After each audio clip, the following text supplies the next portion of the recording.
Hello, this is Blender Helper. We're going over the sensors. Um, Sensor logic break. Last time we went over a little bit of everything according to the sensors, controllers, and actuators. And we're going further into the sensors. So, let's begin.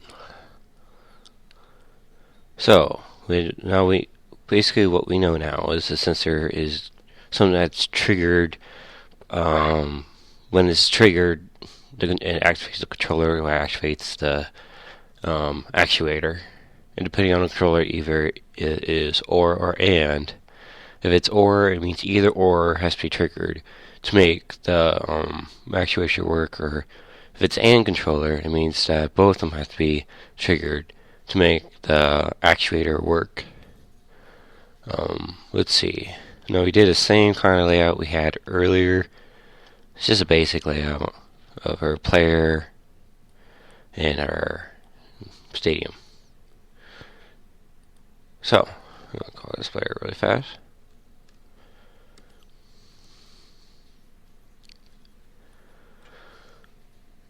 Now, let's go over some of the sensors we have here. The always sensors, you probably know what it is. It's going to be always triggered. So it's pretty much self-explanatory. It's always going to be triggered. It's always going to happen. Right away when the game starts, it's going to happen. Whatever you have it set to is always going to move, always going to have. It's always going to shoot or add an object or mesh. It could be, let's see what other ones. Filtering, 2D filtering. You can have have the game restart, which would be kind of weird, or game to end, which is I don't know why we would do that either. Anyways, you can have that certain property be changed right away, or if you don't want to change it yourself, or you have it something parent with something. There's many things you can do. Change the scene, overlay a scene. So that's always there, or mainly for scripting. If you're using scripting, you always use a always sensor, and you would make it so the frequency of it going off, so it's like more of a wave kind of thing. It's like a pulse. You think about the pulse right here. You click over here, where my mouse is at, and then frequency 0 means it's gonna keep pulsing like instantly, like simultaneously, really fast. It has no break in between. So that's what you would use for scripting, anyways. So I think you guys understand the always sensor. Now the collision sensor. Let's go over this a little bit. So basically, what this is saying is if it collides with a certain property or material, it will be triggered. And then whether you have it to, let's say you had the cube do is when it hits the ground, it will die, or something like that. So if we were to bring this down, let's bring it out a little bit, and let's give this guy end. Let's call this property end. And you probably don't know what properties are, but it's just showing you for this purpose, and I'll explain more about properties later in some future tutorial. And since I can't tell which one's the ground, which one's I was going to give it a different color. Yay, let's give it a blue. Let's just give it a red so you know it's bad. Red hot lava. Alright. So anyways, I like to move my cube just a little bit. Anyways, let's go back to our cube. Now let's just say it hits end, which is the property we gave the red plane we gave there. So then we have it saying if it hits end, property end, it will, let's see, right now we would say add object, but we want to go end object. So what it's saying now, I just hook it up right here. Have your mouse drag this across, lay right there. Make sure your mouse is on the other side, or I like to call it the ring and the circle. Connect the circle with the ring. So what we're saying now is that if this cube or player, if this player collides or touches, we want to say collides with, hits, let's say hits. If it hits N, which is a plane, red plane, it'll end the mesh. Now, so, but you had nowhere to move it. So let's just do this. So it'll stay up in the air because it's not dynamic. And it's not even gain function. Look at that. Let's make it rigid body. Let's just make it do some flips in the air. Nope. But see how it ended right there? So the collision function can work two ways. The second way of it working is you're using a property or a material. Right now we only have one O2 material. But since we know that the red plane is red and there's two materials, one gray, one red, we obviously know this is the right one, but you probably want to name your materials so you know what you're doing. So it touches it, it dies. Alright. So that's the... Oh, I guess I can go over one more thing. The invert here, the invert butt, what it means is basically quite opposite of what it's saying here. It says right now, without the, if I didn't hit the thing, it would say it'll die if it hits it. But now what it's saying is, if it doesn't collide with the red mesh, or yeah, material 001. If it doesn't collide with 001, it's gonna die if it doesn't. So, yep, look at that. But if, let's say, it touches it. Let's see. It still dies. Let's see. I'm not sure it's getting enough time to hit it. Let's make it a static just in case. It's falling through or something. Yeah, see? It's colliding with the red mesh, and it's not dying. But if I were to move it up to this gray mesh, it's still... Oh, crap. That's why it's not dying. I forgot to hit the invert. It still dies. Huh. Usually what it means is if it doesn't collide with something, it's like the quite opposite of what's going on. So, that's all I think about it. I'm not sure why it's dying right away. But, I'll figure that out and let you guys know later. But anyways, let's go over another sensor. So, let's go over... Let's see, we've gone over collision and always. Delay. Honestly, what self-explanatory what the delay sensor does.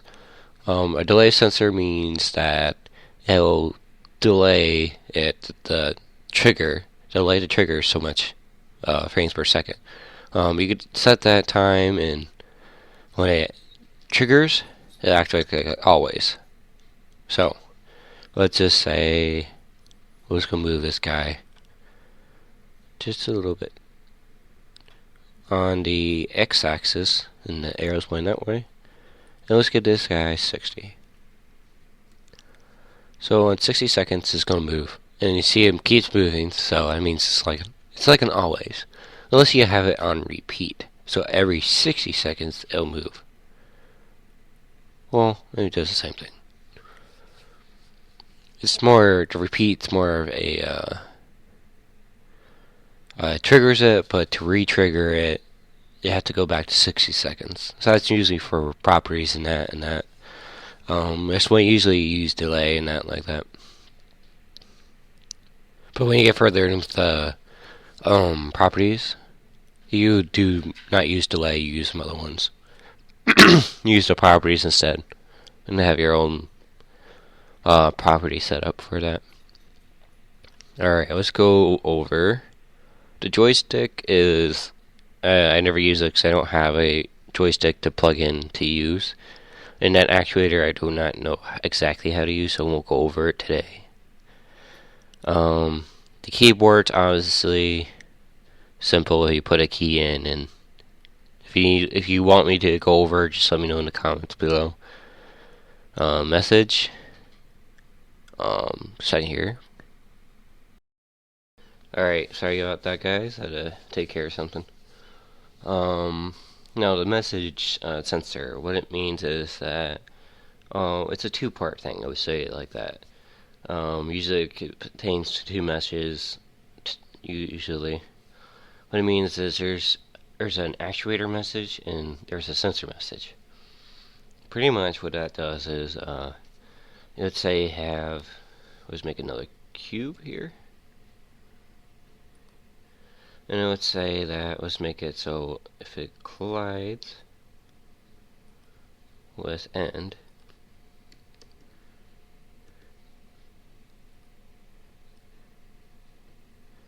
and then let's make it end of object, and let's send a message. I'm going to send this message to player. How many players do we have? Okay, that's all I want to know. I'm going to say dead.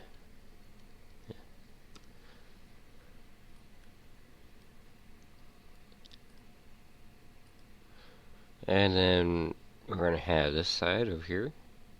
It's going to receive the message, and then make sure it's exactly how you wrote it too. So what I like to do is copy it.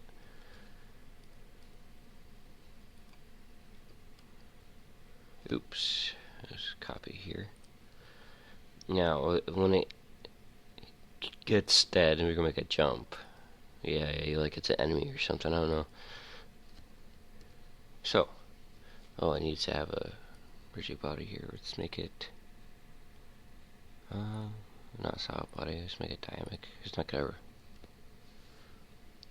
So let's see. Let's make that. And you see how to jump there? Didn't really jump very high. But usually you want to make it the frequency of a message like 0, so it constantly sends that message until it receives it. Especially when you're ending an object, it's kind of hard to send it when the message is deleted with that mesh. I like to think about it like that. But when it's constantly sent, it's more likely to get to the other mesh. Now let's make this go higher. Now, let's say it dies, it's gonna go whoop, and here he goes. So, that's how a message works. Let's go over another one. Mouse. Okay, mouse is pretty much if you want to make a game that dealt with the mouse, like main menu, and that you would have to have multiple mouse sensors, which really there's many to choose from. You got your left mouse button, middle mouse button, right mouse button, wheel up, wheel down movement, mouse over, and mouse over any. Usually what we do is mouse over. For our main menu, you do mouse over and left button. You have that combined on the and the controller, and you have it make it do what you want. So basically, it makes it so you can use your mouse in one of your games. So let's say has to be mouse over to make this guy jump. Let's make this guy rigid body, and setting here, guys. Alright, so basically the mouse sensor, what we're going to do here is going to get left button, have another mouse sensor. Then we'll have it over, mouse over. I showed you guys on this last one, it's just an example. I will go over more of the mouse sensors when I show you how to make your first game, which is the main menu, one basic level, and usually ending and that, and how you would do that. So you have your left button, mouse over. So let's go on the game. You can see that the mouse is not showing, so you want to go back down here on your camera, the little tab here. Make sure your mouse is visible by clicking that button. You see it's visible. Jump, jump. See if I have it over. So I click over here, nothing happens. Click over here, nothing happens. But when I click, since it's over, the mouse over the cube or player. Mouse is over the player, and I had to hit the button, the left button. You can play keep away, I guess. Think about it. Keep the cube in the air as long as you want. Or sorry, I'm distracted. Anyways, that's how the mouse would work. The mouse sensor. It gets triggered by having. Well, what's saying right now is when the mouse is over the cube, the mouse over gets triggered. Then when you click the left button on the mouse, the left button gets triggered, and when they're both triggered, and it says "and," that the action will happen because they both have to be triggered to make the "and" work. If it's the "or," either one. So if you go "or," so if I click, well, yeah, it went high.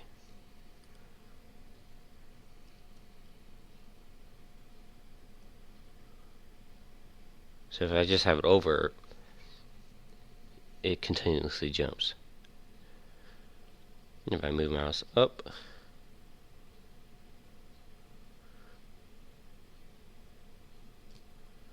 like so.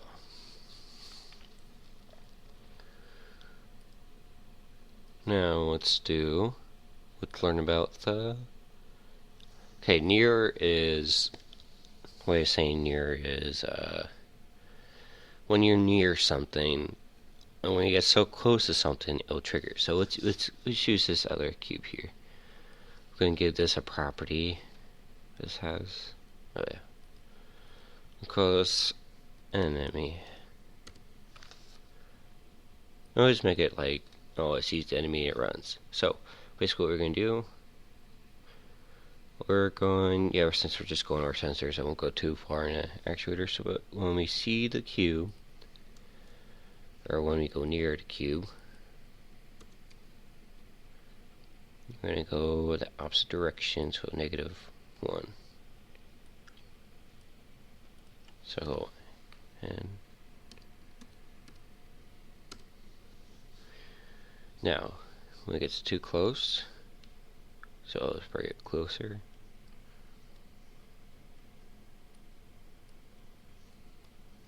It's probably good to make sure both are actors. Actor. Make sure the properties are right.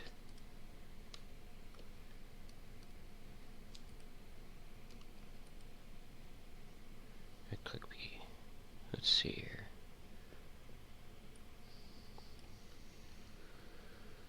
Let's do 3 and 3.